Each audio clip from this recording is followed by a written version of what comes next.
કેમ છો વિદ્યાર્થી મિત્રો? સમાંતર શ્રેણી ચેપ્ટર 5 4 માર્કનું વધારે બહુ વિકલ્પ પ્રશ્નો પૂછાય એવું ચેપ્ટર આપણું, અને અંકગણિતનું આ ચેપ્ટર છે એ આપણે ચાલુ હતું. અગાઉ આપણે એક્સ્ટ્રા દાખલા આપેલા હતા તમને લોકોને, અને તમે બધાએ સારી રીતે ગણી નાખ્યા હશે એવી અપેક્ષા સાથે આપણે આગળ વધીએ. તો 5.3 માં આપણે મુખ્ય દાખલો 3 ચાલતો તો એમાં છેલ્લા બે દાખલા બાકી હતા એ આપણે કરીએ. તો દાખલા નંબર 9 અને દાખલા નંબર 10. તો 9મા દાખલાની વિગત આપણે જોઈએ તો a બરાબર 3 આપેલા છે, n બરાબર 8 આપેલા છે, s બરાબર 192 આપેલા છે અને d મેળવવાનો છે. તો દાખલાની અંદર વિગતો આપણે જોઈએ. પહેલી વસ્તુ આપણે સૂત્ર નક્કી કરવાની થાય છે કે સૂત્ર આપણે કયું લેવાનું છે. તો s આપેલો છે એટલે sn વાળું સૂત્ર લેવાય. આ sn વાળું જે સૂત્ર છે એની અંદર જોઈએ તો n ના છેદમાં 2, તો કે n છે આપણી પાસે 2a એ પણ આપેલો છે, પ્લસ n - 1 into d, તો d એક ઘટે છે. સામે sn ને બદલે અહીંયા આગળ આપણને s એવું કીધેલું છે, તે બેની વેલ્યુ એક જ થશે. s અને sn આ બે એક જ થાય. તો આપણે સૂત્ર શરૂ કરીએ. મોટું સૂત્ર sn બરાબર n ના છેદમાં 2 કૌંસમાં 2a plus n - 1 into d. sn એટલે 192 લખશું આપણે, n એટલે 8 છેદમાં 2. તો અહીંયા કોઈ એવું કન્ફ્યુઝન નથી લેવાનું કે s એટલે 192 આપ્યા છે, n એટલે 8 આપ્યા છે, તો અહીંયા sn છે તો s એટલે 192 લખીએ અને n એટલે 8 લખીએ. એવા ગુણાકાર કરીને ક્યાંય તમારે આગળ વધવાનું નથી. તમારે માત્ર ને માત્ર આની અંદર sn એટલે s ની કિંમત લખવાની થાય.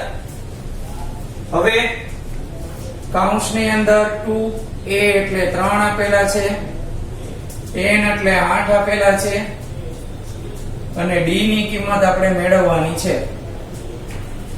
192 8 ભાગ્યા 2 એટલે 4 થશે. 2 3 6 પ્લસ 7d. 4 છે એને આપણે છેદમાં લઈ જઈએ તોય ચાલે, આ બંને પદ સાથે ગુણાકાર કરીએ તો પણ ચાલશે, જે આપણને અનુકૂળ આવે એ કરી શકાય. તો જો છેદમાં લઈ જાય તો આ 4 ને આપણે 192 સાથે ભાગાકાર થઈ શકશે કે નહીં એ જોઈ લેવાય. તો ચોકે ચોકે 16 17 18 ને 19 3 વધ્યા, પાછળ આવે 2, 4 8 32. તો મોઢે ભાગાકાર આપણે જોયું તો ખબર પડી કે આને 4 વડે ભાગાકાર કરી શકાશે. તો 192 એને ભાગ્યા 4, સામે વધશે 6 પ્લસ 7d. આનો ભાગાકાર આપણે જોયો તો 4 4 16, 3 વધ્યા હતા 4 8 32. 6 છે એને આપણે આ બાજુ લઈ આવીએ એટલે આપડા 6 છે એ પ્લસ માંથી માઈનસ થઈ જશે. 48 માંથી 6 આપણે માઈનસ કરીએ તો 42 મળે, બરાબર 7d. 7 ને આપણે છેદમાં લઈ જશું તો 42 ના છેદમાં 7 બરાબર d, અને d બરાબર આપણને મળશે 6. તો આ રીતે d ની વેલ્યુ આપણને મળે. બહુ સહેલો દાખલો હતો. સૂત્ર જ એક માત્ર આપણે નક્કી કરવામાં ધ્યાન રાખવાનું છે કે કયું સૂત્ર લઈ શકાય. ત્યાર પછી આપણે જોઈએ 10મો દાખલો. તો 10મા દાખલાની અંદર l બરાબર 28 આપ્યા છે, s બરાબર 144 આપેલા છે, પદની સંખ્યા એટલે કે n બરાબર 9 આપ્યા છે, અને a ની કિંમત શોધવાની છે. તો આમાં પણ આપણે s આપ્યો છે એટલે એનો અર્થ એમ થાય કે Sn વાળું સૂત્ર લેવાનું છે. હવે વાત આવે Sn વાળા સૂત્રની અંદર તો બે સૂત્ર શીખ્યા છીએ આપણે. એક મોટું સૂત્ર જે અહીંયા લખેલું છે, તો મોટું સૂત્ર લેશું તો એમાં l નો તો ક્યાંય ઉપયોગ નથી, તો મોટું સૂત્ર લેવાનું થતું નથી. તો નાનું સૂત્ર આપણે ચેક કરી લઈએ મૌખિક, કે ભાઈ જો આપણે નાનું સૂત્ર લેશું તો a plus l, a ઘટે છે, l આપ્યો છે, n ના છેદમાં 2 આપણે n લઈ લેશું. s ની કિંમત પણ આપેલી છે, તો અહીંયા આગળ આપણે નાનું સૂત્ર લેવાનું થાય. તો Sn બરાબર n ના છેદમાં 2 કૌંસમાં a plus l. Sn એટલે 144, n એટલે 9 ના છેદમાં 2, a આપણી પાસે નથી, l એટલે 28. આ બે ને આપણે અહીંયા લઈ જઈ શકીએ, 9 ને છેદમાં લઈ જઈ શકીએ. પણ એમ કરવાથી 9 સાથે ભાગાકાર થાય છે કે નહીં ચેક કરવું પડે. તો 9 એકા 9, 5 વધે, ઉપરથી ઉતાર્યા 4 તો 54 થાય. તો 9 6 54. અને જો ઘડિયા તમને સરસ રીતે આવડતા હોય તો 16 9 144 થાય. તો 144 અહીંયા હતા. આ આખું પદ આ બાજુ આવે તો એ વ્યસ્ત થઈ જાય, એટલે કે છેદ વાળું પદ અંશમાં જતું રહેશે, અંશ વાળું પદ છેદમાં. વ્યસ્ત એટલે આને ઊંધા કરી નાખવાના, 2 ના છેદમાં 9. સામે હવે a plus 28 વધે. હવે a plus 28 વધે છે તો એને કઈ કૌંસમાં ન લખો તો ચાલે. આ 16 9 144 કરીએ, 16 2 32 થશે. અહીંયા આગળના 28 છે એને આપણે સામે લઈ જશું માઈનસ કરવા માટે. તો 32 માંથી 28 બાદ થાય તો a ની કિંમત આપણને 4 મળે. તો આ રીતે આ ટાઈપના દાખલામાં સાદુરૂપ આપવામાં જ આપણે વધારે ધ્યાન રાખવાનું છે. જેમ સારું વ્યવસ્થિત સાદુરૂપ આપેલું હશે એમ તમને ડિટેલ સારી ઝડપથી મળી જશે. અમુક દાખલા છે હું તમને અત્યારે આપું છું એક્સ્ટ્રા. લાસ્ટ ટાઈમ પણ મેં તમને એક્સ્ટ્રા આપ્યા હતા. 10 દાખલા પૂરા થયા એની નીચે તમારે આ 2 કે 3 દાખલા હું તમને આપું એ જોઈન્ટ કરવાના છે. આજે એક્સ્ટ્રા દાખલા આપું એ તમને હું સમજાવીશ, ગણવાના જાતે. ન આવડે તો તમે કમેન્ટ કરીને પૂછી શકો છો, એમાં હું તમને ડિટેલ આપીશ. આપણે જોઈએ દાખલા.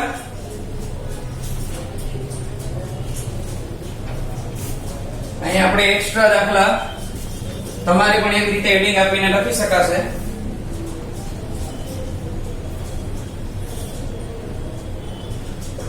તો પહેલી રકમ જોઈએ આપણે. એક સમાંતર શ્રેણીનું પ્રથમ પદ, એક સમાંતર શ્રેણીનું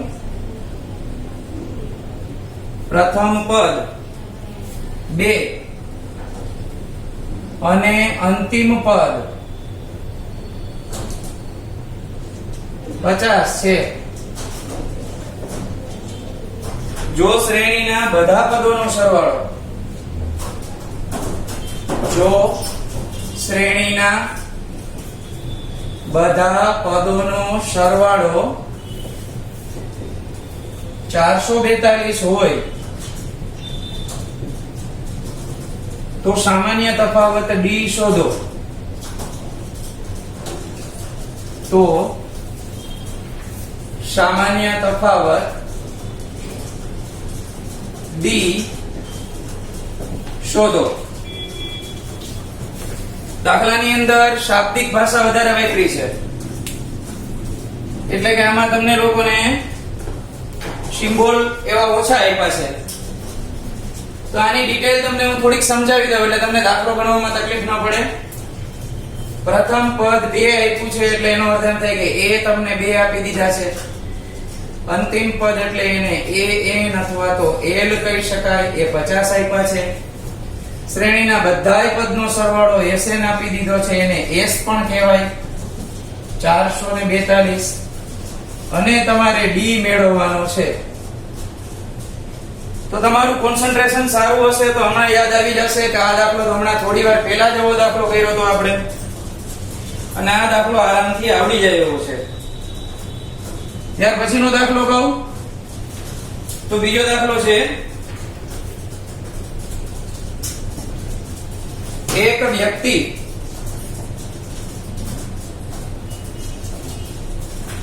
દર વર્ષે અમુક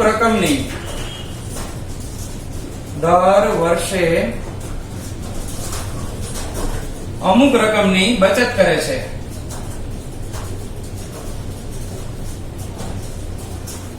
દરેક વર્ષે તેણે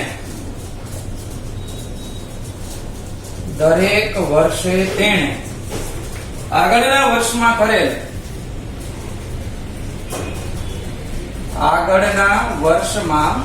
કરેલ બચત કરતા ₹100 ની વધુ બચત કરે છે. ₹100 ની વધુ બચત કરે છે જો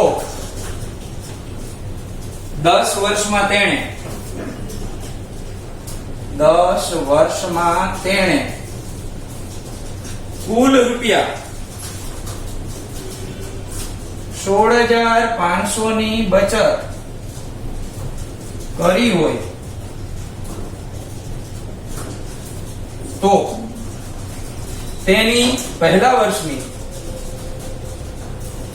પહેલા વર્ષની બચત શોધો. તો આવા દાખલા એક્સ્ટ્રામાં આપણે એટલે લીધા છે, કંઈક નવું પૂછે, તમારું જ્ઞાન ચકાસવા માટે કંઈક બહારનું પૂછે, તો તમને આવા દાખલા આવડતા હોય તો કંઈક આઈડિયા આવે અને ખ્યાલ આવે કે આની અંદર આપણે કઈ રીતે દાખલો થઈ શકે. આની માહિતી તમને હું આપી દઉં. તો માહિતીમાં દર વર્ષે અમુક રકમની બચત કરે છે. કેટલી બચત કરે છે એ કીધું નથી. આગળના વર્ષમાં કરેલ બચત કરતા ₹100 ની બચત વધારે કરે છે. એનો અર્થ થાય કે ડી આપ્યો છે આપણને 100. 10 વર્ષની કુલ બચત એટલે n બરાબર 10 આપી દીધા અને એને ટોટલ સરવાળો મળ્યો છે એટલે કે S આપી દીધો 16,500. તો આપણે a ની કિંમત મેળવવાની છે. તો આ રીતે દાખલાઓ છે એ એક્સ્ટ્રા કરવાના છે તમારે. આ બે દાખલાઓ અત્યારે આપું છું હાલ પૂરતા. વધારાના દાખલા છે એ આપણે પછી આપશું. રેગ્યુલર દાખલામાં આપણે ચોથો દાખલો આગળ કરીએ સ્વાધ્યાયનો. તો 5.3 ની અંદર દાખલા નંબર 4. આ બે દાખલાઓ તમને લખાવ્યા, એની અંદર રકમને ખાસ સમજવાની છે. કારણ કે જો રકમ સમજાશે તો ખ્યાલ આવશે કે આ 5મા ચેપ્ટરનો આપણો દાખલો છે. નહીં તો ઘણીવાર એવું બનશે કે ચેપ્ટર જ ખબર નહીં પડે કે આ કયા ચેપ્ટરનો દાખલો આપ્યો છે, અને સૂત્ર તો પછી ખબર પડે કે શું મૂકવું. તો રેગ્યુલર આપણે આગળ વધીએ.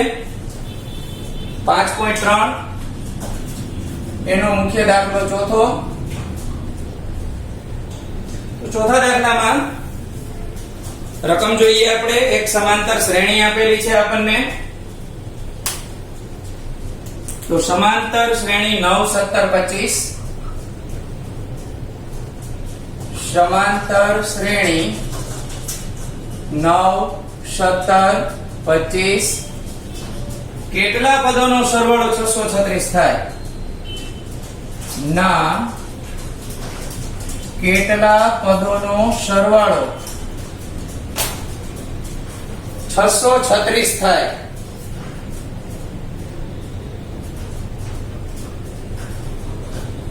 તો દાખલાની અંદર ડિટેલ પહેલા આપણે જોઈ લઈએ કે કઈ ડિટેલ આપણને આપવામાં આવી છે. તો શ્રેણીમાં પહેલું પદ 9 થશે. d એટલે 17 માંથી 9 બાદ કરવા પડે. તો 8 ને 9 17 થાય. એટલે d ની કિંમત 8. કેટલા પદોનો એટલે એમ નથી આપ્યા, સરવાળો આપી દીધો છે 636. તો a અને d આપણી પાસે છે. તો Sn નું મોટું સૂત્ર લેવાનું થાય. તો Sn બરાબર n ના છેદમાં 2 કૌંસમાં 2a plus n minus 1 into d. Sn એટલે આપણને આપ્યા છે 636. n ની કિંમત આપણી પાસે નથી. a ની કિંમત આપી છે 9, વળી n ની કિંમત નથી, અને d એટલે આપણને આપ્યા છે 8. અહીંયા આગળ જે છેદમાં 2 આપેલા છે એને આપણે અહીંયા ગુણાકારમાં લઈ જાય. તો 636 સાથે 2 નો ગુણાકાર થશે. હવે સામે બાજુએ વધે n કૌંસમાં 9 2 18 થશે. 8 છે એ બંને પદ સાથે ગુણાકાર કરે તો 8n ઓછા 8.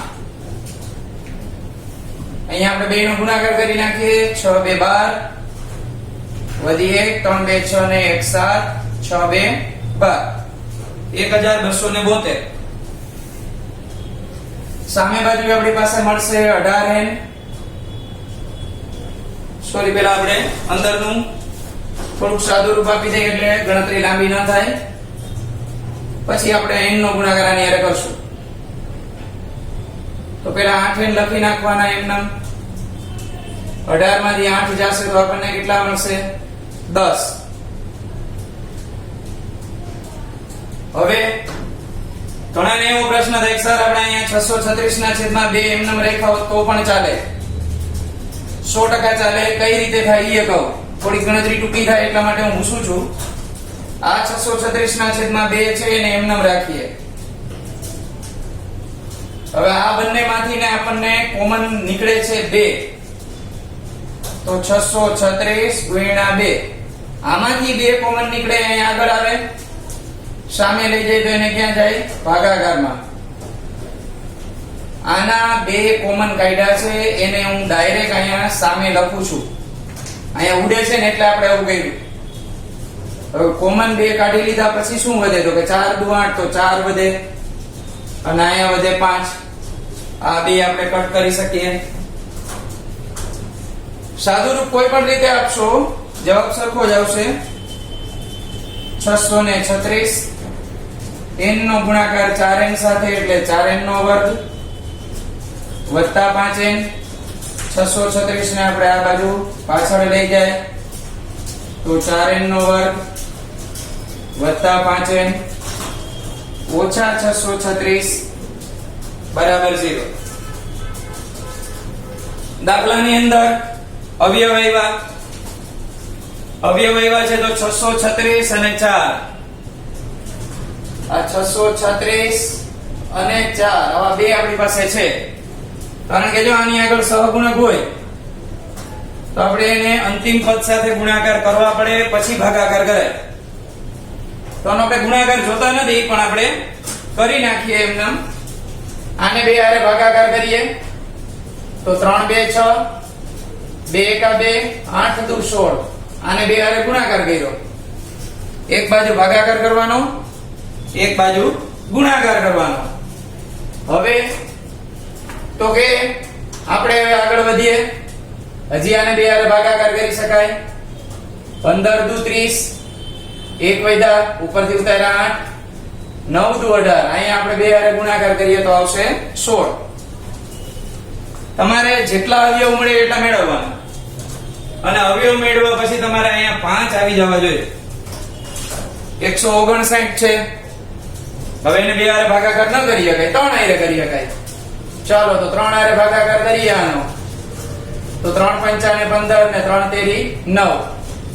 આને 3 હારે ગુણાકાર કરો તો આપણને મળે 16 તેરી ને 48. તો તમે જોઈ શકો છો 53 અને 48 બાદબાકી કરો તો 5 મળે. તો મોટા પદને આપણે પ્લસ ની નિશાની આપશું. તો 4n નો વર્ગ પ્લસ 53n માઈનસ 48n ઓછા 636 બરાબર 0. બબેની જોડી પાડી અને કોમન કાઢશું. આમાંથી આપણે કોમન કાઢવા માટે માત્ર n નીકળે છે. તો 4n પ્લસ 53. અહીંયા આપણને ખબર ન પડે કે આમાંથી શું કોમન નીકળશે.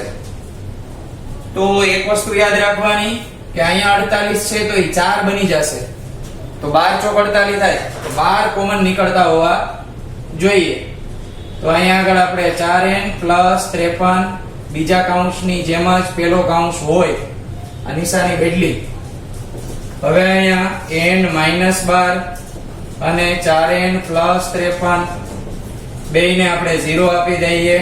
n માઈનસ 12 ને 0 આપીએ અને 4n પ્લસ 53 ને 0 આપીએ. આ માઈનસ 12 સામે જશે તો પ્લસ 12 થશે. જ્યારે અહીંયા એવું થશે કે n બરાબર માઈનસ 53 ના છેદમાં 4 મળે. આ શક્ય નથી કારણ કે n ની કિંમત કોઈ દિવસ માઈનસ હોય નહીં. તો આપણે આના જેવો જવાબ લખી નાખીએ કે 12 પદોનો સરવાળો આપણને આપ્યો છે 636 થાય. તો અહીં સુધી રાખીએ આપણે દાખલા. નેક્સ્ટ ટાઈમ આપણે આ દાખલાઓથી આગળ વધશું. થોડાક એક્સ્ટ્રા દાખલાઓ પણ તમને હું આપીશ અને ડિટેલ છે એ બધી ખાસ ચેક કરી લેવી. બધા દાખલા ઉતારવાના જ છે બુકમાં.